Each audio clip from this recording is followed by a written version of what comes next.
She was very renowned actress at that time.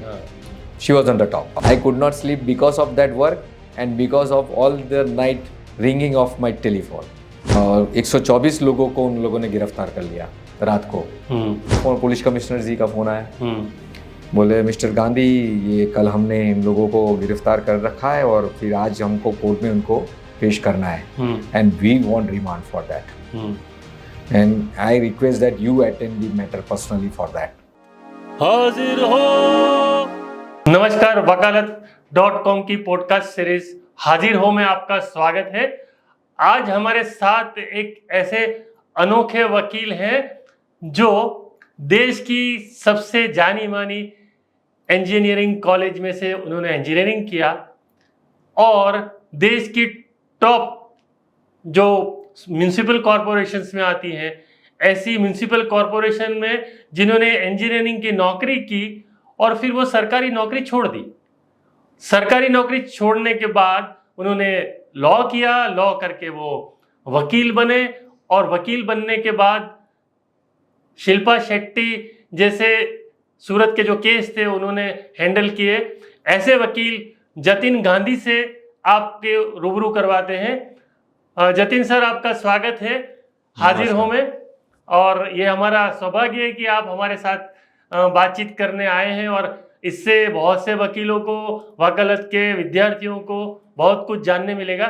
Sir ये बताइए, मैंने थोड़ा तो बता दिया शायद, और आप बताइए कि आप कैसे इंजीनियरिंग में क्यों गए और फिर इंजीनियरिंग छोड़ के इतनी अच्छी इंजीनियरिंग इंस्टीट्यूट, आप देश के टॉप इंस्टीट्यूट में से पढ़े और फिर टॉप म्युनिसिपल कॉरपोरेशन में सरकारी नौकरी कर रहे थे, शांति की नौकरी, फिर ये इतनी मेहनत करने के लिए वकालत में क्यों आ गए? बेसिकली 1985 में मैंने सिविल इंजीनियरिंग किया, SVCRT CET जी, अभी सरदार वल्लभ भाई regional college of engineering and technology which is now SVNIT। फिर उसके बाद मुझे कॉरपोरेशन में असिस्टेंट इंजीनियर की नौकरी मिल गई सूरत म्युनिसिपल कॉरपोरेशन में जी। तो मैंने वो ज्वाइन कर दिया और मैं PWD में था जी। और मेरा जो काम का जो वक्त था वो शाम को 6 बजे ख़त्म हो जाता था। तो उसके बाद वैसे मेरे father, he was a very prominent lawyer in Surat, mister JR Gandhi. तो उनकी ऑफिस रात को 9 बजे शुरू होती और रात को 11:30 बजे 12 बजे तक चलती। सारे सीनियर एडवोकेट्स जो भी सूरत के थे उस टाइम के, मेरे फादर के सिवा जो भी थे, तो सबकी ऑफिस वैसे रात को ही चलती थी। तो मैं रात को उनके साथ ऑफिस में जाके बैठता था, उनको हेल्प करता था और देखता था कि क्या होता है क्या नहीं। तो उस दौरान ऐसा लगा कि ये लॉ फील्ड ऐसी है कि जहां आपको अपना कुछ दिखाने का ज़्यादा स्कोप इंजीनियरिंग से लग रहा था। तो मैंने सोचा कि मुझे ये नौकरी नहीं करनी चाहिए। और दूसरी बात ये भी थी कि जो मैं नौकरी कर रहा था तो मेरे ऊपर और भी बॉस थे, मेरे ऊपर अधिकारी थे, तो उनका जो ऑर्डर्स मानना पड़ता था, तो वो मुझे थोड़ा पसंद नहीं आ रहा था। वैसे तो वो भी एक रीज़न था कि मैंने नौकरी छोड़ दी और मैंने फिर वकालत पढ़ी और फिर मैं वकालत में आ गया। नौकरी छोड़ी उसके बारे में भी एक बड़ा किस्सा मैं सुनाना चाहूँगा कि हुआ ये कि दैट वाज 30th मार्च और उस दिन मुझे लगा कि नहीं, मुझे अभी नौकरी छोड़ देनी चाहिए। तो मैं सुबह 10 बजे अपनी ऑफिस पहुंचा और 10 बजे मैंने अपना रेजिग्नेशन लेटर टेंडर कर दिया कि आई वांट टू क्विट। तो मेरे बॉस जो थे वो बोले, यार आप क्यों जो छोड़ने जा, कल तक तो आप कुछ बता नहीं रहे थे, आज क्या हो गया? मैं बोला नहीं, बस अभी मुझे लॉ करना है और मैं वकालत में जाऊँगा। तो बोले लेकिन आपको तो 3 months नोटिस का जो है तो वो पे करना पड़ेगा, आप तुरंत छूटना चाहते। तो मैंने बोला कोई दिक्कत नहीं। तो अकाउंट डिपार्टमेंट को फॉरवर्ड कर दिया गया, तो उन्होंने बताया कि 3 months पे इतना होता है, आप पे करो तो आपको रिलीव लेटर मिले। तो मैं तुरंत ही घर पहुंचा, घर से पैसे लिए, पैसे तुरंत भरे। 4 बजे मैंने वहाँ से वो अकाउंट से वो रिसिप्ट ली और वहाँ दिया और मुझे 6 बजे मुझे लेटर मिल गया कि यू आर रिलीव्ड। सर घर में पूछा था आपने? नहीं, मैंने किसी को पूछा नहीं। पापा मैंने मेरे फादर को भी नहीं बताया कि मैं नौकरी छोड़ रहा हूँ। शादी आपकी हो गई थी? मेरी शादी हो गई थी। तो बीवी को भी नहीं बताया था? नहीं, मेरी रात को उससे बात हुई थी कि मैं कल नौकरी छोड़ रहा हूँ और मैं अभी वकालत करूंगा। तो पापा ने कुछ नहीं बोला? नहीं, पापा ने तो सोचा कि चल तूने जो भी सोचा होगा अच्छा है, क्योंकि मैंने वैसे इंजीनियरिंग भी लिया था, वो मैंने अपने खुद के डिसीजन पे ही लिया था। My father was not knowing that I got admission in civil engineering. अच्छा। It was all my decision because I was studying at Ahmedabad. मैं वहाँ सेंट्रल जो बोर्ड होता है उसकी स्कूल में पढ़ता था, सीबीएसई तब थी, और गुजरात बोर्ड, 2 ही बोर्ड थे उस टाइम। तो मैंने 12th पास किया और सिविल इंजीनियरिंग अपने आप ही मतलब चूज किया था उस टाइम, तो मुझे मिल गया था सिविल इंजीनियरिंग। तो तभी उनको पता चला कि सिविल इंजीनियरिंग उसने लिया है जी। तब तक तो उन्हें ये भी नहीं पता था। तो नौकरी छोड़ने से पहले आपने एक बार डिस्कस नहीं किया था? नहीं, मैंने उनको नहीं, मतलब जब छूट के आया ना तब मैंने बताया कि मैंने आज से नौकरी छोड़ दी। तो क्या उन्होंने कहा सर? बोला ठीक है कोई बात नहीं, अभी ब्लॉक करना चाहते हो तो लॉ करो, तो मेरी ऑफिस तो वैसे भी आप आते हो तो आप आओ, अच्छा ही है। अच्छा। और फिर मतलब ज्वाइन दूसरे दिन से आपने? हाँ, फिर मैंने दूसरे दिन से पापा की ऑफिस में और कोर्ट मतलब फुल टाइम ज्वाइन कर दिया, लॉ पढ़ना शुरू कर दिया। ये पूरा मतलब आई डिड इट देन। जी जी। तो वो फिर मतलब कॉलेज तो छोड़ के कितने साल नौकरी की आपने? 2 साल? 2.5 साल नौकरी की। बिल्कुल। तो 2.5 साल गैप हो गए, फिर वापस आप कॉलेज गए? बिल्कुल गया पढ़ने। बिल्कुल अच्छा। तो वहाँ उन लोगों ने क्या बोला? कॉलेज में जो लोग वो सोच रहे होंगे ये इंजीनियर होके ये पढ़ाई करने? नहीं, वैसे तो ज्यादा लोग से तो मेरी वहाँ जान पहचान नहीं हुई थी, क्योंकि बेसिकली क्या था कि आई वॉज फ्रॉम अहमदाबाद, तो सूरत में तो मेरी जान पहचान बहुत ही कम थी। वैसे मेरी पूरी फैमिली सूरत की ही थी। पूछते तो होंगे ना? हाँ, पूछते थे, मिलते थे कभी कभी, लेकिन लॉ में क्या होता है कि बहुत कम स्टूडेंट्स अटेंड करते हैं कॉलेज। मैं आपको बताऊं जी, मैं जब पढ़ता था तो हार्डली 8-10 लोग मुश्किल से क्लास में दिखाई देते थे। 60 का क्लास होता है लेकिन 8-10 बच्चे दिखते थे, वैसा मतलब पढ़ने आते थे, ऐसा होता था। तो हाँ, मतलब तो इतने ज्यादा तो ठीक है, तो ज्यादा मतलब ऐसा इंटरेक्शन तो नहीं हुआ है इतना। तो सर फिर आपने लॉ किया, सनद ली होगी, फिर बाद में पहला केस क्या लिया था? नहीं, पहले मैं क्रिमिनल तो मुझे पसंद ही नहीं था, क्रिमिनल केसेस तो मैं सच बताऊं तो मैं फादर के साथ ही काम करता था और सिविल केसेस पे ही ध्यान दिया करता था जी। मुझे याद है मेरे सनद आने से करीबन 6 महीने हुए होंगे और एक रेंटेक का केस चल रहा था। फादर का जो क्लाइंट था वो मतलब ही वॉज अ टेनेंट, और जो सामने जो मकान मालिक था उनके एडवोकेट थे मिस्टर जेजेड हलाटवाला। वो उस टाइम के मतलब top most senior lawyer in Surat in civil cases, Jamuna JZ Halatwala sahab. तो the matter was for argument, final arguments in the court. तो मैंने फादर को ये बताया कि चलो फाइनल आर्ग्यूमेंट्स पे है तो ये फाइल मुझे दे दो, मैं चलाना चाहता हूँ। 6 महीने हुए थे। तो फादर ने बोला क्या बात करते हो तुम, 6 महीने हुए, कोई ऐसा तो अभी हमने कोई जूनियर ऐसा देखा नहीं किया। मैं बोला लेट मी ट्राई, चलो आप करो कोई बात नहीं, हार जाएंगे तो कोई बात नहीं, अपील में मैं देख लूंगा। हौसला बढ़ाया मेरा। तो he give me that file and then I argued against mister JZ Halatwala. He argued for 2.5 sessions. I argued for 3 sessions. And after the arguments were concluded, Mr. J.J. Dhalatwala said, "You argued very well. इतना मतलब तू सोच के काम करता, 6 महीना हुआ लगता नहीं है, and you have got very good command over English and all that thing." He complimented me. I was very happy with my work at that time. वो खत्म होने के बाद 3 महीने हुए होंगे और मुझे एक और फाइनल आर्ग्यूमेंट्स का काम सुशील कांत काजी साहब के सामने दे दिया। He was also a very senior lawyer at that time. And that was for encroachment, मतलब बाजू वाले ने उसके बाजू वाले की जमीन पे कब्जा कर लिया था, ऐसा एनक्रोचमेंट का केस था। वो केस मैंने आर्ग्यू किया था। तो ऐसे मतलब मेरे हौसले बढ़ गए और फिर तो क्या था कि धीरे धीरे मतलब मुझे काम करने का हौसला भी था। फादर भी बोल रहे थे चलो तू ये फाइल उठा और कर, चल तू पढ़ और करना चालू कर दे। तो वैसे क्या होता है कि सीनियर लॉयर्स में ज़्यादा तक क्या होता है कि रात को फाइल लेके घर जाते हैं पढ़ने के लिए। 2-3 फाइल हुआ करती थी उस टाइम फादर के पास, तो मतलब तो मैं तो उनको ही देखता था और सीखता था। तो मैं भी एक फाइल लेके घर चला जाता था रोज। तो चलो मैं भी एक फाइल पढ़ूंगा, क्या है क्या नहीं, मुझे चलाना नहीं चला कोई बात नहीं, लेकिन मैं पढ़ूंगा तो मुझे समझ में आएगा कि व्हाट इज द प्लीडिंग, क्या है और क्या हो रहा है। तो that was a very good experience with my father as सच।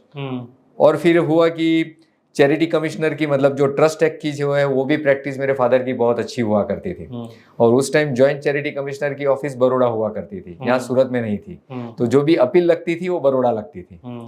तो मुझे वहाँ भी फाइनल आर्ग्यूमेंट्स के जो भी काम थे तो भी सीनियर एडवोकेट सामने आते तो भी मुझे भेजते कि जा बड़ौदा जाके तू आर्ग्यूमेंट करके आ। तो उतना दिन मेरा भी यहाँ मतलब will be relieved for that.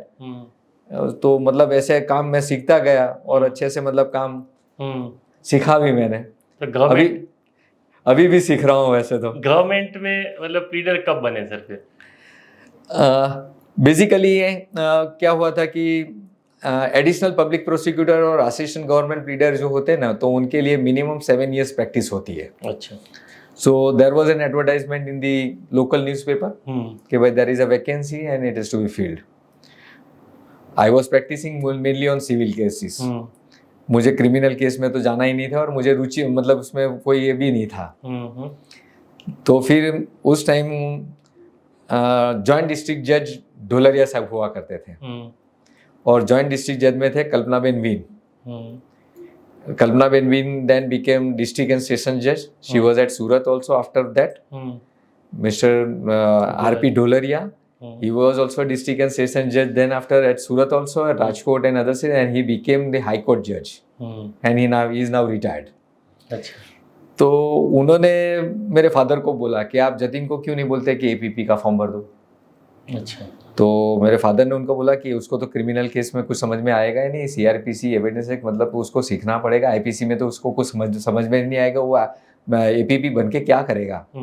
बोले आप बोलो करो तो खरा, क्योंकि because he is coming in the court, we see him working in the court, that is very good at civil cases and he has good command over the language, all this things, तो अच्छा रहेगा, मतलब उसको करना चाहिए। तो मैंने form भर दिया और फॉर्म भी भर दिया। तो जो फॉर्म होता है ना तो उसमें ये होता है कि आपने कितने क्रिमिनल केस अब तक कंडक्ट किया है, आपने कितने सिविल केसेस कंडक्ट किए, उसमें कॉलम होते हैं। तो मैंने क्रिमिनल केस में लिख दिया नील, फॉर्म भर दिया, और सिविल केस में लिखा कि भाई इतने केसेस हमने आज तक अटेंड किया हो। 7 साल तो हो चुके थे वैसे तो that was my interview for APP, and honorable district and session judge was Mr. A.L. Dave, who was then High Court judge, promoted as High Court judge. Now he's retired, he's at Ahmedabad. और उनके जो CRPC की जो section 24 होती है उसमें जो procedure ये है कि APP और जो DGP के जो भी मतलब ये अपॉइंटमेंट होती है तो उसका इंटरव्यू डिस्ट्रिक्ट जज और कलेक्टर साहब लेते हैं। अच्छा। दोनों मिलके लेते हैं और फिर वो पैनल बना के सरकार में भेजते हैं, और वो जो पैनल में अगर नाम है तो सरकार उसमें से उनको अपॉइंटमेंट दे सकती है, दैट इज सेक्शन 24। तो दवे साहब ने मुझे पहले ही सवाल पूछ लिया कि आपकी ये क्रिमिनल केस में कॉलम में तो नील लिखा है, तो आप क्या करोगे। मैंने बोला सर पढ़ूंगा और सीखूंगा और काम करूंगा। तो said okay, then he started asking all the questions regarding land acquisition cases and section 80 and CPC and all these things. So that was मेरे लिए तो अच्छा ही फील्ड था वो तो मतलब then I was selected as APP and then I worked as APP for 4 years. Assistant Public Prosecutor and Additional Public Prosecutor and Assistant Government Pleader. Okay. Both these posts are together. Additional Public Prosecutor is one who is conducting criminal cases on behalf of the government, okay, and Assistant Government Pleader is one who is conducting civil cases on behalf of the government. Okay. For Surat, this post is same, मतलब okay, एक ही रखी हुई है। Okay. Okay. और उसके बाद मतलब 1999 में DGP का ये एडवर्टाइजमेंट हुआ था। तो district government pleader and public prosecutor तो मैंने ये सब सरकारी वकील जो बोलते हैं, और वो मतलब डिस्ट्रिक्ट गवर्नमेंट प्लीडर मतलब जो इज द चीफ जी, मतलब पूरे डिस्ट्रिक्ट फॉर डिस्ट्रिक्ट सारे सरकारी जितने भी वकील हैं उसके चीफ से सबसे सीनियर, हाँ बिल्कुल सीनियर, और वो that is district government pleader and public prosecutor. Okay, तो मैंने वो फॉर्म भर दिया जी। तो fortunately I was first in the panel in DGP and public prosecutor, और तो मुझे वहाँ मतलब DGP और PPP या मतलब 2000 में मुझे पोस्ट मिल गई, अपॉइंटमेंट मिल गया। I started working with this police machinery and all these things. Started doing this 2000 के yes, and at that time I was just 35 years of age. अच्छा, तो मतलब youngest yes I was youngest at that time. अच्छा, because formally क्या होता था पहले, जब भी जो मतलब ये डीजीपी एंड पीपी होते तो मिनिमम 55 इयर्स, वैसे भी 60 इयर्स तो that is a maximum limit. तो 50 के ऊपर पंच के जो होते हैं, मतलब जो सीनियर होते हैं उनको अपॉइंटमेंट दिया जाता था। लेकिन I was the youngest to be appointed. Yes, बराबर। और सर उस टाइम पे बहुत केस था बहुत बड़ा, जो शिल्पा शेट्टी का केस था, उसके बारे में बताइए कि एक्चुअली थोड़ा ये बताने का केस क्या था, और फिर बताइए कि सर क्या उसका फिर। सी बेसिकली प्रोसिक्यूशन का केस ये था कि यहाँ प्रफुल्ल साड़ीज एक मतलब साड़ी की बहुत बड़ी मतलब कंपनी वो थी, Praful. Yes, they had entered into an agreement for an advertisement with Shilpa Shetty. जी, she was very renowned actress at that time. She was on the top. कौन सा साल थी वो सर? That was 2001। Yes, okay. मैंने डीजीपी एंड पीपी लिया, उसके एक ही साल में ये केस हुआ था शायद, मैं I recollect that. And there was some breach of contract on that agreement, for that agreement. According to the case of prosecution कि वो 5 साल की एग्रीमेंट थी और उसके बाद मतलब वो फ्लोट नहीं कर सकते थे, लेकिन फिर भी फ्लोट हुआ था। मतलब ऐसा हुआ कि प्रफुल्ल साड़ी वालों ने शिल्पा शेट्टी को हायर किया था, एड के लिए उनको हायर किया था और एग्रीमेंट किया था। उनको उनके एड में आती थी, वो आती भी थी रेगुलर टीवी पे बहुत बार आई। हाँ, तो उनका जो एग्रीमेंट था वो टाइम बाउंड एग्रीमेंट था कि भाई इतने साल तक ये या इतने साल तक ये आपकी एडवर्टाइजमेंट चलेगी और इसके लिए ये पेमेंट है, ये मिलेगा। अच्छा, Shilpa Shetty. But then the case was that कि भाई ये प्रफुल्ल साड़ीज वाले ने वो टाइम के बाद भी एडवर्टाइजमेंट करना चालू रखी, ऐसा आरोप लगा, ऐसा हो। और उसके लिए शिल्पा शेट्टी और उनके जो भी अलाइज थे, मतलब father mother, and there was one Fazlur Rahman, he was in Malaysia, don था। यस, फजलुर रहमान अंडरवर्ल्ड का डॉन था। अच्छा, तो उसका साथ लिया था और उनको थ्रेट दिया जाता था। मतलब उन्होंने ऐसा आरोप लगाया, हाँ, कि मतलब आपको आप बंद कर दीजिए वरना ये हो जाएगा, ये हो जाएगा, ऐसा सब जो थ्रेट होता है। ऐसा कहा कि प्रफुल्ल साड़ी वालों को फजलुर रहमान ने धमकी दी कि आप पैसा दे दो बिल्कुल शिल्पा शेट्टी को, बिल्कुल, नहीं तो जो भी होगा उनका। तो उसके बारे में ये एफआईआर हो गई जी। तो that was the case. And तो फिर मतलब ये तो शिल्पा शेट्टी थी, वो तो मतलब रिनाउंड एक्ट्रेस थी उस टाइम, तो मतलब सारे देश में हलचल मच गई कि भाई क्या हो गया, ये हो गया, सब टीवी पे। And her father mother was arraigned as accused in the FIR। और टीवी भी नया था उसमें। बिल्कुल 2001 में शायद टेलीविजन ज्यादा मतलब, हाँ, मतलब ज्यादा ये हो रहा था। उसके पहले न्यूज़पेपर थे, लेकिन वो और टीवी था, लेकिन मतलब इतना मतलब अच्छा कम थे उस टाइम भी। तो जी, तो न्यूज चैनल नहीं थे, हाँ, टीवी थे, तो सीरियल्स और उसके लिए दूरदर्शन था शायद। Yes, then what had happened that after the FIR was filed, then her father mother had preferred an anticipated bail in District and Sessions Court Surat. So, being district government pleader and public prosecutor, it was my duty कि जो मतलब जैसे जो भी मतलब बड़े case है वो तो मुझे ही हैंडल करने चाहिए। I cannot hand it over to my colleague, जो मेरे जूनियर है उनको मैं नहीं दे सकता, क्योंकि जो भी सीनियर है तो मुझे ही तो ये करना पड़ेगा, that is my duty। तो मैंने ये केस हाथ में लिया। And it was told that for anticipatory bail, Mr. Ram Jethmalani was to come to Surat to argue on behalf of Shilpa Shetty's father and mother. Wow. That was the rumor that was in the market and in the court also. तो मैंने बोला राम जेठमलानी साहब तो आएंगे तो अब मेरा क्या होगा? मैं 35 साल का हूँ, राम जेठमलानी साहब तो मेरे से भी ज्यादा, मतलब 50 साल की तो उनकी प्रैक्टिस हो गई होगी। तो मैंने तो रात दिन एक करना चालू कर दिया पढ़ने का, ये मतलब जजमेंट्स क्या हो सकते हैं, ये है वो है। But then I think Ram Jethmalani could not make its way to Surat, वो उनके बिजी शेड्यूल होगा। तो then mister SV Raju came to Surat, who is now additional solicitor general in the Supreme Court for the government। और तो वो आए थे, तो मतलब ये आर्ग्यूमेंट हुई और फिर शाम को तो सारे सोशल मीडिया वाले इकट्ठे हो गए कोर्ट के नीचे और मुझे हिंदी में सब सवाल पूछ रहे, ये है वो है क्या है। फर्स्ट टाइम आपको इतना सारा मीडिया ने घेर लिया? बिल्कुल, सबने घेर लिया मुझे। तो जैसे ही मैं नीचे आर्ग्यूअर के नीचे उतरा तो मुझे तो सब उन लोगों ने घेर लिया जी। एसवी राजू साहब का भी वैसे इंटरव्यू हुआ था और मुझे भी घेर लिया, मुझे इंटरव्यू सब चालू हो गया कोर्ट कंपाउंड में। न्यूज़ चैनल्स नई थी उस टाइम। बिल्कुल। तो सारे मतलब जो भी मतलब नेशनल मीडिया है तो फिर हिंदी में ही बात हो। Fortunately what had happened is that when I was studying at Ahmedabad, I was in central board school, तो I had opted Hindi language on behalf on Gujarati. अच्छा, ओके। तो मैं हिंदी वहाँ सीख सीखा। गया था, तो और मैं हिंदी मतलब 4th स्टैंडर्ड से वहाँ सीखता था। अच्छा। तो fortunately that was a good point for me, क्योंकि मुझे हिंदी पे थोड़ा हाँ, कमांड अच्छा था जी, मेरे लिए। हाँ, हाँ। तो देन तो सब ये हो गया। दूसरे दिन मुझे एडिशनल सेशन जज ने बुलाया। He was mister Sheikh, very good gentleman, मतलब बहुत बढ़िया आदमी था। जतिन भाई आप हिंदी में क्या बोलते हैं, मुझे तो समझ में नहीं आ रहा है। आप वैसे गुजराती लोग तो हिंदी बोलते तो पता चल जाता है कि भाई ये गुजराती और हिंदी बोल रहा है। सही बात है। Then the bail application was rejected by the district and sessions court. अच्छा, यस, ओके। तो that was very, but to be very frank with you, और मैंने अपने दोस्तों को बताया, अभी मुझे बताने में कोई ऐसी दिक्कत मुझे नहीं है। For 7 to 10 days I could not sleep because of that work and because of all the night ringing of my telephone. अच्छा, मतलब इसके बाद जजमेंट के बाद? उससे पहले मतलब राम जेठमलानी का डर था।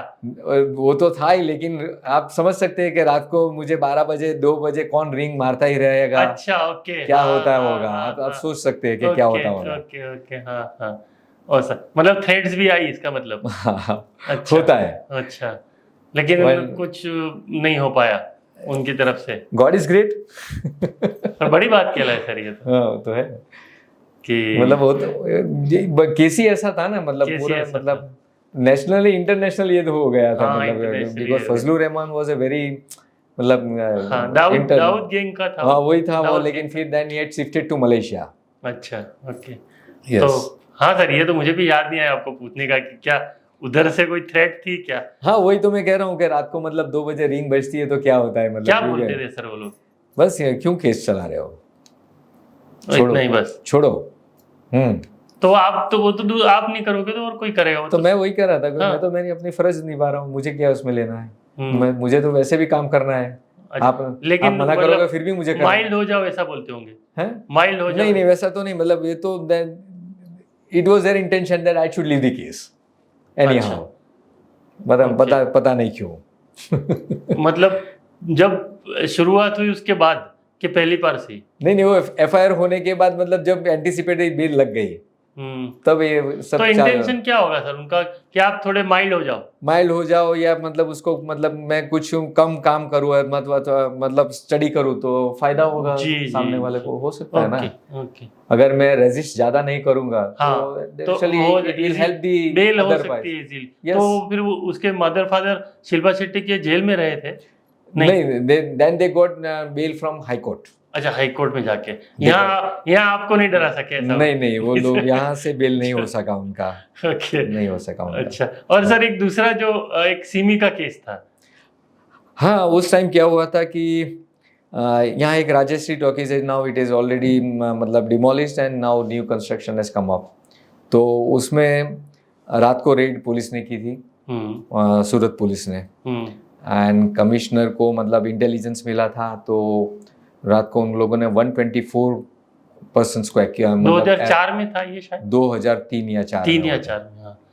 तो 124 लोगों को उन लोगों ने गिरफ्तार कर लिया रात को। और द केस वाज के भाई दे वर कॉन्स्पिरेटिंग, मतलब इंक्रिमिनेटिंग थोड़ा सब्सटेंसेस उनसे मिले थे, which was against this society and all this things and like that.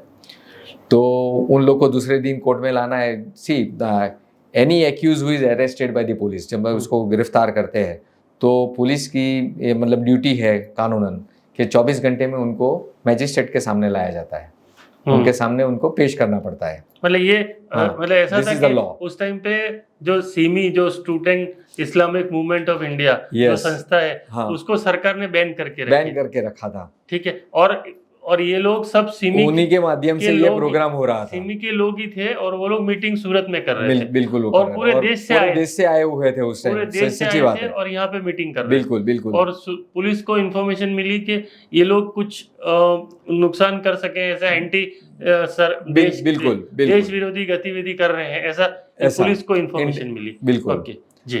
तो मतलब कानूनन उनको 24 आवर्स में मैजिस्ट्रेट के सामने लाया जाता है जी। तो देन आई हैड वैसे मैजिस्ट्रेट कोर्ट जो भी होती है ना, वहाँ district government pleader and public prosecutor has not to attend the court, I have to attend the sessions court only. That is my duty and that is what they have written. तो मुझे commissioner का phone, police commissioner जी का phone आया, बोले mister Gandhi ये कल हमने इन लोगों को गिरफ्तार कर रखा है और फिर आज हमको कोर्ट में उनको पेश करना है and we want remand for that and I request that you attend the matter personally for that, so you have to argue on behalf of the police for remand. वैसे तो जेएमएफसी कोर्ट जो होती है, judicial magistrate court होती है, वहाँ भी prosecutor होते हैं जो सरकार द्वारा नियुक्त किए जाते हैं, तो वही आर्ग्यू करते हैं. लेकिन ये केस ऐसा था तो उन्होंने मुझे फ़ोन किया, मैंने बोला ठीक है कोई बात नहीं, and he told me at about 1 o'clock and he said we will produce them at 3 PM. 1 बजे मुझे फ़ोन करते और मुझे बोलते 3 PM आपको आर्ग्यू करना है. समझो आप. तो मैंने बोला चलो आप जो भी पुलिस ऑफिसर है उनको बोलो कि कागज लेके मेरे ऑफिस पहुंचे. तब तक मैं अपना लैपटॉप वगैरह सब खोल के बैठ गया. Now what should be the provision, what are the laws or what are the judgements on that. तो we need to have remand जो भी होता है ना, वो सीआरपीसी में उस टाइम की बात करता हूँ, तो 14 days is the maximum remand that can be given by the court. It may be in piece or it may be in one time. तो I started argument at 3 PM कि 14 दिन का हमको रिमांड चाहिए, हमको 14 days. After argument at 6 PM court granted 14 days remand. So that was the first time कि भाई court ने ऐसा मतलब 14 days मांगा और 14 days रिमांड दे दिया. ये मतलब उस टाइम हुआ था. हाँ ये हुआ था. पर ये भी केस पूरे देश में चर्चा में हुआ, बहुत चर्चा में था उस टाइम भी. सारे चैनल वाले आपको इंटरव्यू के लिए आते होंगे. उस टाइम भी चैनल वाले काफी मतलब इकट्ठे तो हो गए थे, लेकिन फिर हम भी तो है ना कि जो कोर्ट में हम आर्ग्यू करते हैं, हमारे पास जो पेपर्स होते हैं, तो it is our duty that we should not disclose before the media जी. क्योंकि जो भी मतलब इन्वेस्टिगेशन है वो अगर हम मीडिया के माध्यम से अगर लोगों को बताने लगेंगे, अगर उनको पहुंचाते हैं, तो उससे जो मतलब सामने जो पार्टी है, जो एक्यूज होती है, उनको क्ल्यू मिलता है कि अभी इन्वेस्टिगेशन किस तरफ आएगा. तो उस तरफ आएगा तो उस दौरान ये भी हो सके एविडेंस उनको वो मतलब ये भी कर दे उसको, है ना जी. तो टेम्पर भी हो सकता है कि चलो ये यहाँ तक आ सकते हैं, यहाँ से इसको रिमूव करो, इसको हटाओ. पर ये सर आपको बहुत एक्सपीरियंस है इसका, पूछ रहा हूँ कि अभी जैसे एक मैंने वेब सीरीज देखी थी, उसके अंदर वकील है वो मीडिया का बहुत अच्छा यूज करता था. या फिर जैसे फिल्में देखे यहाँ पे, राम जेठमलानी जिसके अंदर थे वो फिल्म आई थी जो, वो उसके अंदर भी बहुत अच्छा यूज कर रहे के मतलब करने कुछ वाले हैं और बताते मतलब वो गुमराह करते हैं. हाँ, कि भाई this we are going to do this, so तो एक्यूज पर्सन जो भी है उनको पता चले भाई ये काम करने वाले, लेकिन करेंगे वो दूसरा. तो हाँ, ये भी होता तो है, वो होता है. बड़े जो चर्चा वाले केस होते हैं बिल्कुल होता है. मतलब उसमें जो भी मतलब इन्वेस्टिगेशन है वो डिस्क्लोज नहीं करना चाहिए. कभी कभी लोगों को लगता है कि पुलिस वाले क्यों नहीं बोल रहे हैं, ये पब्लिक प्रोसिक्यूटर क्यों नहीं बोल रहे हैं, ये लोग कुछ छुपा रहे हैं, ये लोग मिले हुए हैं. ऐसा नहीं होता है. See we have that what we duty towards this society and we have to do that. See, every now and then if you disclose everything before the public कि भाई अभी ये होगा और उसको भी पकड़ लेंगे, ये मिल जाएगा, ये कर रहे हैं, पुलिस ये भी पकड़ लाएगी, ये भी ले आएगा, तो उससे तो उन एक्यूज लोग को फायदा हो जाता है. ये लोग नहीं समझते हैं. लोग तो ये कुछ उल्टा ही कुछ मीनिंग निकालते हैं इसका. वो तो है. एक बात पूछनी है कि जब मीडिया में अगर वकील आ रहा है, तो अभी जो कुछ मद्रास हाईकोर्ट ने कुछ जजमेंट दिया कि सॉलिसिटेशन, ये इसको सॉलिसिटेशन कहेंगे यूं, तो उसका डेफिनेशन क्या कर सकते हैं सर? मेरे ख्याल से तो मीडिया के सामने जो भी वकील अपना मतलब इंटरव्यू कुछ भी दे रहा है, तो केस का जो है वो तो नहीं बताना ही चाहिए. वो तो एक ही नहीं, पर उसका नाम तो हो रहा है वकील का. हाँ, अगर मतलब वो मीडिया में आ रहा है, हाँ, तो मतलब उसका नाम हो रहा है, तो वो सॉलिसिटेशन में नहीं आएगा कि आप अपना प्रचार कर रहे हैं. हाँ, yes, that is there. तो but then he is not deliberately going to the media. नहीं, पर आप देखो सर कि इंडिया लेवल पे जितने भी बड़े बड़े वकील है सब मीडिया में आते हैं, तभी वो फेमस है. हाँ, वो बाकी तो लाखों वकील है. राम जेठमलानी को क्यों जानते? Because of media. मीडिया आप जो कह रहे हैं ना वो सही बात कर रहे हैं. सर आप कुछ बता रहे थे यहाँ का एक केस के बारे में. सूरत में एक लॉयर है जो ज्यादातर सोशल मीडिया पे मतलब जो दिखाई देते हैं जी. मैं एक सिविल केस चला रहा था, सामने जो एडवोकेट था वो उसको पार्टी ने छोड़ दिया, बोले मुझे नया एडवोकेट एंगेज करना है. देन दी एडवोकेट मतलब जो मैंने बताया वो सोशल मीडिया पे बहुत ही मतलब and I tell you very frankly that he never comes to the court, and I don't think he can argue a single case in civil or criminal matter. पर activist type है। हाँ, मतलब ये जो social media जो काम जो करती है, जो मैंने बताया ना वो, तो उसके माध्यम से लोग को जो अदर साइड पार्टी को लगा नहीं हम मुझे यही एडवोकेट रोकना चाहिए, and when he filed a वकालतनामा, the court was very much surprised at how he can file a वकालतनामा, what he will come and do, because we know that what he is standing in the court. बाहर जो भी कुछ करते हैं वो अलग बात है, कोर्ट में उसका स्टैंडिंग क्या है वो तो सबको पता है जी। तो मतलब ये मीडिया में जब इंटरव्यू देते हैं ना तो ये मतलब ये फेमस हो जाते हैं, तो उससे फायदा होता है जो बात कर रहे थे। और दूसरी बात ये है कि कभी ओपिनियन ऐसा भी होता है कि भाई लॉयर शुड नॉट गिव मतलब इंटरव्यू को, तो ये एडवर्टाइजमेंट होता है ये वगैरह। मद्रास हाई कोर्ट ने अभी ऐसा बोला कि आप जो व्यू है ना कि मतलब ये एडवर्टाइज है, तो I don't agree with that view, मतलब मैं उसको ये नहीं करता हूँ। तो ये नया जो जमाना है, इंटरनेट का जमाना है, सारे लोग मतलब जो भी नेशनली या इंटरनेशनली जो भी एडवोकेट्स आप देखेंगे तो वो अपना भी मतलब चैनल चलाते हैं, मतलब ये जो निरंतर अपने सोशल मीडिया पे जो भी नया जो भी कानून आता है या कोई केस बनता है तो उसकी बात करते हैं लोगों से, मतलब वेबसाइट होती है, आपकी भी वेबसाइट है? बिल्कुल जी। तो I don't think that is an advertisement and we can not say that it is a solicitation and जी। नहीं तो सर ये वो तो उन्होंने तो शायद आपके आई थिंक नेशनल जो बार एसोसिएशन है उसने भी सब लोगों को कुछ लेटर लिखा है कि भाई ये नहीं कर सकते, बस वैसा नहीं कर सकते, ये सब ये कोई लंबा चौड़ा। तो सुप्रीम कोर्ट के सारे जो लॉयर्स है वो क्या करते हैं? जी जी वो तो है, वो तो सवाल तो है ही सर, लेकिन अब क्या उसका हम क्या कर सकते हैं उसके बारे में। मतलब आपका ओपिनियन ये है कि थोड़ा चेंज होना चाहिए, there is nothing wrong in it. और अगर मतलब और दूसरी बात आप देखो हाई कोर्ट देखो, आप सुप्रीम कोर्ट देखो, सारे वो लोग लाइव हो गए जी। अगर मुझे हाई कोर्ट में मेरी मैटर है, मुझे नहीं जाना है, तो I can sit at my office, I can watch everything the proceedings, what my advocate is arguing, what the other side is arguing। YouTube पे लाइव आ रहा है, तो भी लाइव आ रहा है, तो सब देखते ही है कि कौन एडवोकेट आर्ग्यू कर रहा है, कौन नहीं कर रहा है, तो उससे एडवर्टाइजमेंट नहीं कहा जाएंगे। और वो नाम भी लिखते बाद में, बिल्कुल होता है। और इतनी सारी वेबसाइट्स हैं लॉ की, इतने सारे न्यूज चैनल लॉ के ही हैं, तो लाइव लॉ से बहुत सारी। अभी तो सब कोर्ट अभी कह रहे हैं कि आप लाइव करो, यहाँ डिस्ट्रिक्ट कोर्ट तक करने के लिए अभी तो बोल रहे हैं। जी जी जी सर एक बात बताऊं सर कि आप जो इंजीनियरिंग किया वो वकालत में कैसे आपको हेल्प कर रहा है?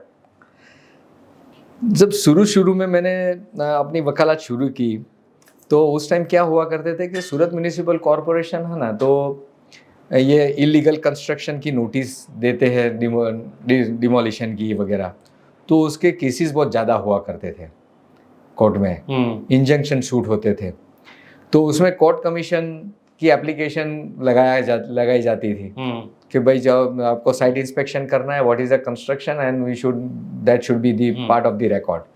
तो being an engineer I was given preference many a times कि चलो भाई ये तो जतिन इंजीनियर, उसी को कोर्ट कमीशन का काम दे दो, वो जाके सर नाप लेंगे और ये रिपोर्ट तैयार करे कोर्ट ले आएगा, वो देंगे।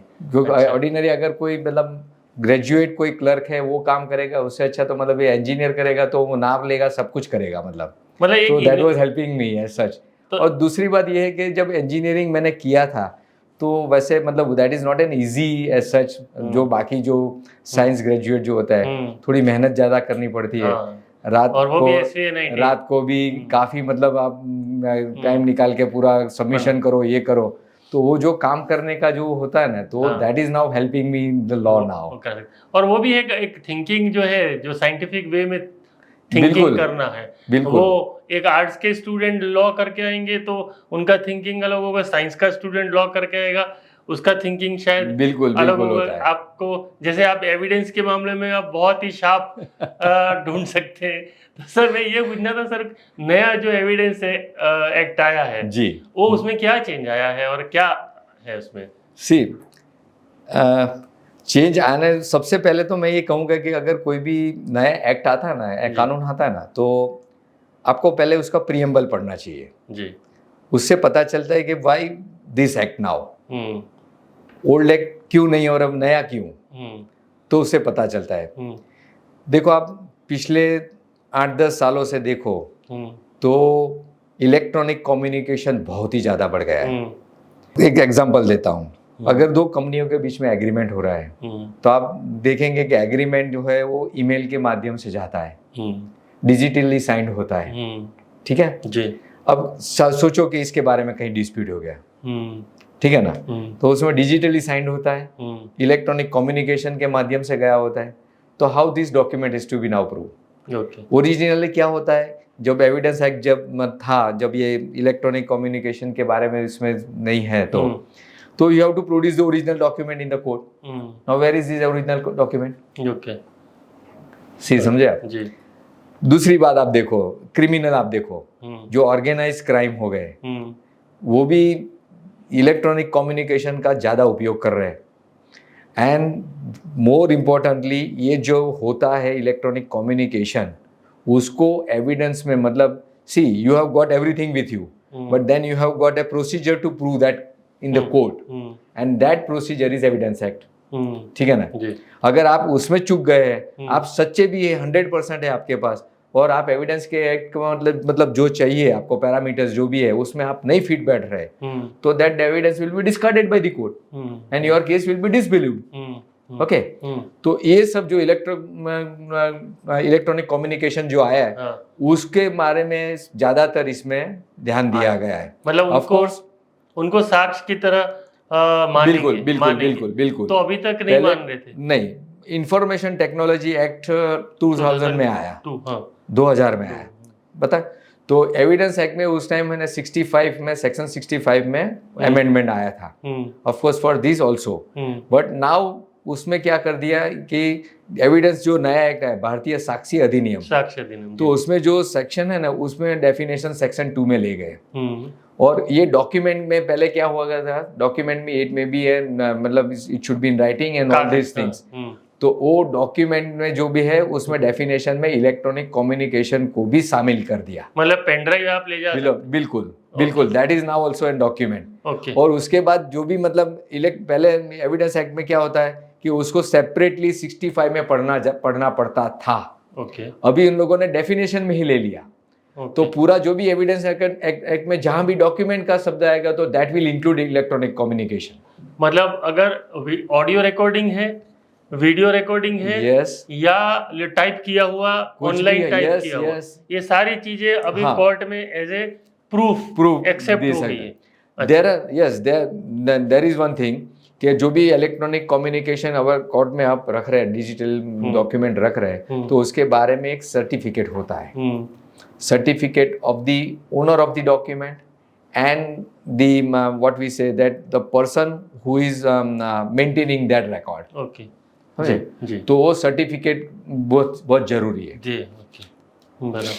तो ये change that is the main thing that is taken care of in this thing. अच्छा, यस। और सर दूसरे जो लॉ आए हैं नए, हाँ, उसके बारे में सब मैंने सबसे मैं सवाल ये पूछता हूँ कि जी, ऐसा हमको पत्रकारों में ऐसी चर्चा हुई कि अभी पुलिस राज आ जाएगा, कि मतलब पुलिस इंस्पेक्टर को पावर होगी, वो किसी को भी अरेस्ट कर सकता है। नहीं, ऐसा नहीं है। ऐसा मतलब लोगों में थोड़ी गलतफहमी है इसके बारे में जी। ऐसा नहीं है कि पुलिस का राज आएगा। पहले मैं आपको बताऊं कि चलो पिनल कोड की बात करेंगे, ठीक है, तो भारतीय न्याय संहिता, ठीक है ना, तो सबसे उसमें ज्यादा चेंजेस क्या है, तो पहला चेंजेस ये आया कि ऑर्गेनाइज क्राइम जो था वो आईपीसी में कहीं भी अच्छी से डिफाइन नहीं हो। पहले आप देख रहे होगा कि terrorist and disruptive activities act, ta-da जो मतलब बोलते थे वगैरह था, जो फिर रिपील हो गए, बराबर। तो ऐसे जो मतलब ये क्राइम होते थे, तो now that has been taken care of. फिर आप देखो पिछले 8-10 सालों में कभी ये हुआ, मॉब लिंचिंग बहुत हुआ, बहुत सारे किस्से देश में हुए, आपने सुना भी होगा। मॉब लिंचिंग का भी इसमें जिक्र किया गया जी, समझो जी, कि वो भी एक क्राइम है और किस तरह से मतलब उसको गिना जाएगा और क्या उसमें सजा होगी, ये सब भी उसको सेपरेटली कर दिया। पिक पॉकेटिंग कहाँ था पेनल कोड में, व्हाइट कॉलर क्राइम्स, वो बहुत सारी चीजें, मतलब ये जो चीजें हैं जो मतलब दूसरे एक्ट बनाने, आईपीसी था हमारे पास, हाँ ना, उसके सिवा भी हमें और एक्ट बनाने पड़े थे, जैसे मैंने टाड़ा बताया, फिर रिपील हो गए। तो वो जो क्राइम थे वो उसको किस तरह से हम हैंडल करेंगे? ओके, तो ये भी सब सारा इसमें लाया गया है। अभी आप देखो, अगर अब ये क्राइम हो गया, फिर अभी इसको इम्प्लीमेंटेशन के लिए हम जा रहे हैं, मतलब किस तरह से उसको डील करेंगे, तो देयर इज BNSS, बराबर। तो मतलब इट इज मतलब new name of code of criminal procedure, और बोल रहे हैं कि पुलिस का राज होगा, किसी को भी अरेस्ट कर सकते। नहीं, ऐसा नहीं है भैया। सी देयर जैसे ये 4 जने मिलके कुछ कर रहे हैं तो उसको भी ऑर्गेनाइज में बना के और डाल देंगे, ऐसी चर्चा हो रही है कि क्योंकि ऑर्गेनाइज क्राइम का डेफिनेशन चेंज कर दिया। नहीं, ऐसा नहीं है, कोई डेफिनेशन ऐसा मतलब ऐसा नहीं बनाया गया। Prima facie, see courts are there. See आप लेटेस्ट जजमेंट आप देखो, उसमें बनाया वो unlawful activities protection, unlawful activities protection act जो भी है, उसमें वो एक अभी सुप्रीम कोर्ट का जजमेंट लेटेस्ट आया, मेरे ख्याल से it is mister Jalaluddin something versus state का, मतलब उसको जामिन पे आपने पढ़ा भी होगा। व्हाट द कोर्ट सेड, आप पढ़ो उसमें कि भाई अगर आप लगा रहे उसके ऊपर कि भाई चलो इस पे ये अनलॉफुल एक्टिविटीज का आपने लगा भी दिया है, लेकिन prima facie what is the evidence against him? See, if the court finds that there is no prima facie evidence against him, then the court should not resist itself from releasing on bail. अभी कल ही आया कि PMLA में भी bell दे देना है। हाँ, मतलब ऐसा नहीं है कि ग्रीवियस ऑफेंस है, पुलिस वाले आके बोल रहे हैं कि ये तो बहुत ही सीरियस क्राइम किया है, ये ग्रीवियस क्राइम है, ये है वो, that doesn't mean that should not be. There were judgments in past also. पर ऐसा होता है सर कि लोअर कोर्ट नहीं देती फिर आए सुप्रीम कोर्ट में जाके और 17 महीने के बाद में और मनीष सिसोदिया को बेल मिल गई। सुप्रीम कोर्ट ने भी यही कहा, सुप्रीम कोर्ट ने भी यही कहा कि भाई अभी आप नीचे जो भी कोर्ट आप इसको डील कर रहे हैं, तो आपको जब भी लग रहा है कि प्राइमा फेसी इसमें कोई इसमें ऑफेंस नहीं बन रहा है, ऐसा मतलब कोई एविडेंस नहीं आ रहा है, तो release on bail. You use that discretion. और ये 14 दिन का 50 दिन का कुछ, हाँ वो हाँ, उसमें भी तो नहीं अभी होगा 1 महीने तक जेल में ही रहेगा। उसमें क्या होता था, मैं आपको बताऊं कि पहले जो मतलब जो CRPC की बात करते हैं अपने, बराबर है, तो मैंने कहा कि ज्यादा से ज्यादा 14 डेज रिमांड, अगर चलो कोर्ट ने दे दिया 5 दिन का remand, and then after remand the police does not ask for further remand, और रिमांड मांगा और उसने कोर्ट ने उसको नकार दिया, तो मतलब उसको क्या होता है, फिर उसको जुडिशियल कस्टडी में भेजा जाता है। तो once he stand in judicial custody, he can not be now remanded back to the police custody. That was the law earlier.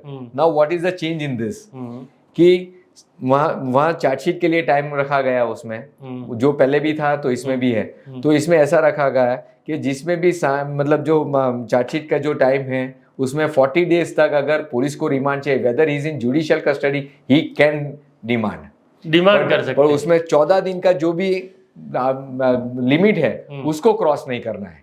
ऐसा नहीं है, ओके, ऐसा नहीं है कि पहले 14 दिन का दे देंगे ऐसा तो नहीं। पहले मैंने बताया ना कि अगर जुडिशियल कस्टडी में भेज दिया तो then he now can not be remanded back to the police custody, but now what will happen if he is in police custody or during that course one more accused is arrested, what will happen?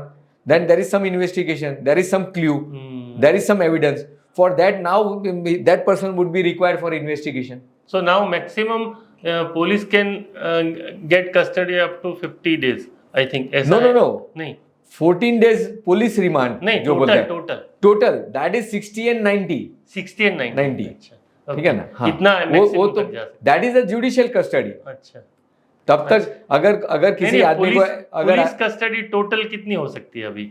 14 days नहीं, टुकड़े में भी 14 से ज्यादा नहीं हो सकती, नहीं होगी। अच्छा, ओके, जी। उसमें कोई मतलब ऐसा चेंज नहीं। अच्छा, ऐसा नहीं तो फिर 50 दिन तक उसको लोग ऐसा समझते हो, that is not the law कि लंबे समय तक ये कस्टडी लेते ही रहेंगे और छूटेंगे नहीं। ऐसा आदमी को अगर अरेस्ट किया है, if is not getting the bail, तो विद इन 16 डेज, अगर जो 10 years तक तब जो मतलब जो पनिशमेंट होती है, तो तब तक 60 डेज में उसको चार्जशीट फाइल करना पड़ता है। नहीं तो जो हम बोलते हैं डिफॉल्ट बेल, जो संजय दत्त का जो हुआ था फेमस, वो सब तो, और जो उससे ज्यादा होता है तो उसमें 90 डेज होता है। और सर एक सवाल ये है कि इंदिरा जयसिंह जो बहुत बड़ी वकील है, उन्होंने ऐसा कहा कि बहुत सारे केसेस अभी कोर्ट के अंदर मतलब चलेंगे नहीं और लंबे समय तक बहुत सारे केसेस रुक जाएंगे बिकॉज ऑफ ये चेंजेस। नहीं, ऐसा होने वाला क्या? ऐसा नहीं है।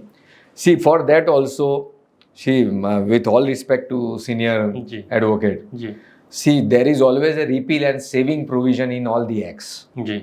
अब कोई भी नया कानून आता है तो सबसे लास्ट जो सेक्शन होती है वो रिपील एंड सेविंग होता है। क्या कहा गया इसमें कि भाई अगर कोई इंक्वायरी इन्वेस्टिगेशन चल रही है 1/7/2024 तक पहले से शुरू हो गई है, so that will continue as if this act has not come into force. Okay. Now for example, एक क्राइम एक FIR हो गया 25 जून को, 420, 406, 120 का FIR हो गया, वो IPC में होगा क्योंकि 1/7 से पहले है, ठीक है, FIR हो गया। अभी उस आदमी को अरेस्ट हो गया 1 जुलाई के बाद। Now he has to go for bail. Then he has to go under BNSS. He cannot go under Code of Criminal Procedure Code. Okay. समझे मेरी बात? क्योंकि now he has to file an application for bail, so he has to file under this भारतीय न्याय BNSS. ऐसा है, मतलब repeal and saving बहुत, मतलब इट इज वेरी एक्सप्लेनेटरी, मतलब उसमें से वो पूरा आंसर मिल जाएगा, ऐसा कुछ नहीं है। और दूसरी बात मैं आपको बताऊं कि BNSS में कोर्ट की प्रोसीजर के बाद के मतलब इतने दिन में आपको मतलब ये चार्जशीट अगर आ रही है तो उसके बाद जो डिस्चार्ज एप्लीकेशन लगाते थे तो भी उसमें कितने सालों लगा देते थे, तो उसमें भी अभी तो आपको एप्लीकेशन मिल गई तो इतने दिन में अगर डिस्चार्ज एप्लीकेशन लगानी है तो लगा दो, वरना योर राइट इज लॉस्ट। और आने के बाद कोर्ट को भी दिया गया है कि आपके पास अगर चार्जशीट आएगा तो उसके कितने दिन में आपको उसको प्रोसीजर चालू करना है, ये मतलब ये केस चालू करना है, उसका भी सब टाइम बाउंड प्रोग्राम रखा गया है। मेरे ख्याल से इसमें तो जल्दी होना चाहिए जी। और सर एवरीथिंग टेक्स टाइम। जब एक से दूसरी चीज पे हम जाते हैं तो थोड़ा समय तो उसमें लगेगा, लेकिन जैसे देखो मैं अगर रोज जा रहा हूँ एक कोर्ट में जा रहा हूँ कि भाई मुझे 1st फ्लोर पे डिस्ट्रिक्ट कोर्ट में जाना है, तो मुझे कोई बताएगा भी नहीं, तो मैं जैसे भी गाड़ी में उतरूंगा मैं स्टेयर से 1st कोर्ट पहुंच जाऊंगा, समझ गया? तो वो रोज का मेरा काम है। फिर एक दिन ऐसा आएगा कि नहीं अभी ये कोर्ट है ना बदल दिया गई, अभी इसको सेकंड फ्लोर पे ले गई, तो फिर भी मैं 2 दिन तो 1st फ्लोर पे ही चला जाऊंगा, समझे? Till my mind set is fixed I will go to 1st floor only. सबको यही होगा। सर आपने तो इंजीनियरिंग छोड़ा, सरकारी नौकरी छोड़ी और वकील बन गए। अभी जो नए स्टूडेंट्स हैं जो लॉ में आना चाहते हैं या आ गए हैं, उनको आप क्या बोलोगे sir? See first thing I should say कि पहले आपके पास है ना तो पंक्चुअलिटी होनी चाहिए, फर्स्ट थिंग। दूसरा आपका डेडिकेशन होना चाहिए। तीसरा आपको पूरा टाइम उसको देना है और उसको समझना है, ये आपकी तैयारी होनी चाहिए। See this is not just a fun, there is a very good scope. See why I say very very good scope. Power है।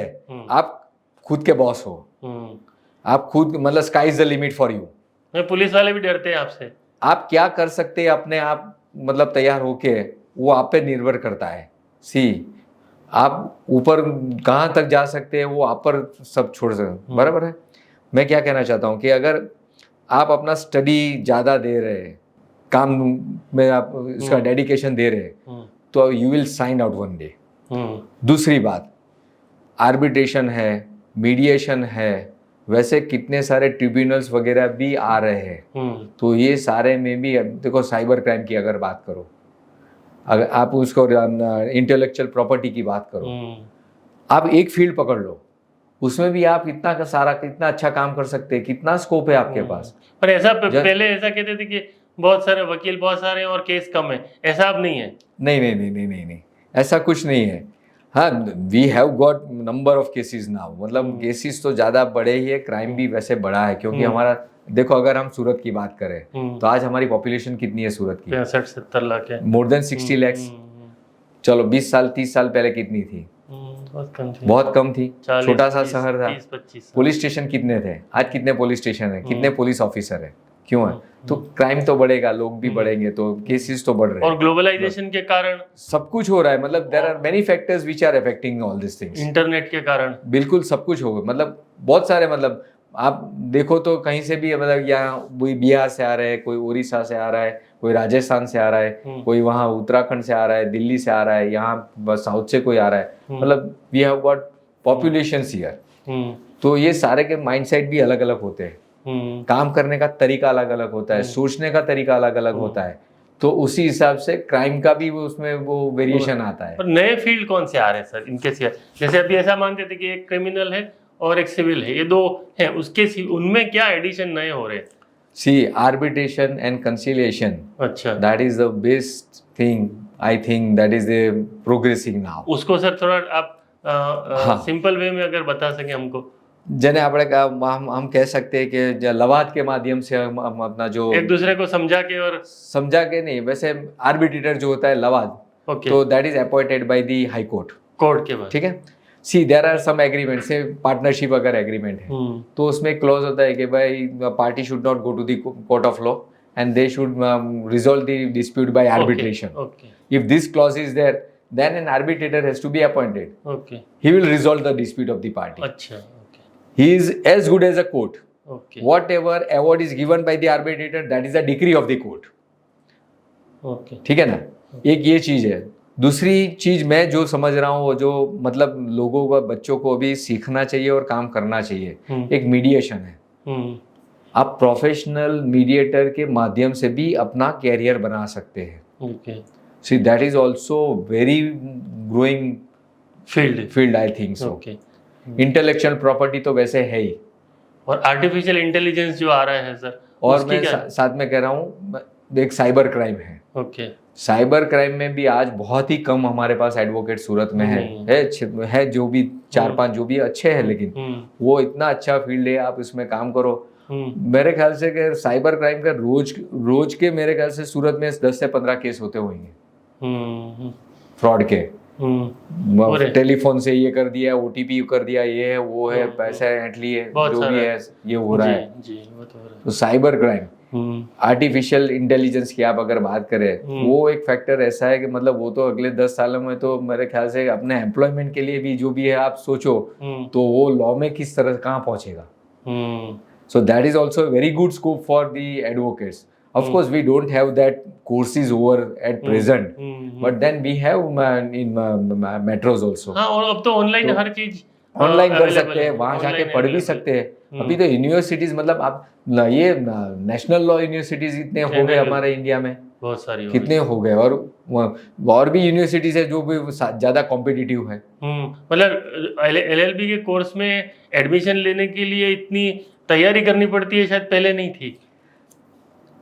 मतलब एडमिशन लेने के लिए एडमिशन लेने के लिए तो मतलब कोई ऐसी दिक्कत लगती नहीं है। अभी तो है सर, अभी तो एनएलयू में एडमिशन लेना, तो जेएनएलयू में है, yes we have to clear the examination, वो है। नेशनल लॉ यूनिवर्सिटी में एडमिशन लेना यानी टफ काम है। National law university, yes, but in other universities or other colleges you are getting admission. फिर भी दूसरी यूनिवर्सिटी में भी जो मतलब जिनको बोलते कि टॉप 20 हैं, जैसे नीरमा यूनिवर्सिटी में आपको लॉ करने जाना हो तो आपको तुरंत एडमिशन नहीं मिलेगा। बिल्कुल, वही मैं कह रहा हूँ, कॉम्पिटिटिव यूनिवर्सिटीज काफी है, हो गई हैं, बिल्कुल है। मतलब आपका फील्ड खुल रहा है अभी, बहुत ज्यादा, बहुत ही है स्कोप, मैं तो बता रहा हूँ। जी। लेकिन आप कितना दे पा रहे वो सोचो पहले सर। लेकिन आप इतना सारा मेहनत करते, फिर आप फ्री हो के क्या करते, आपके शौक क्या है?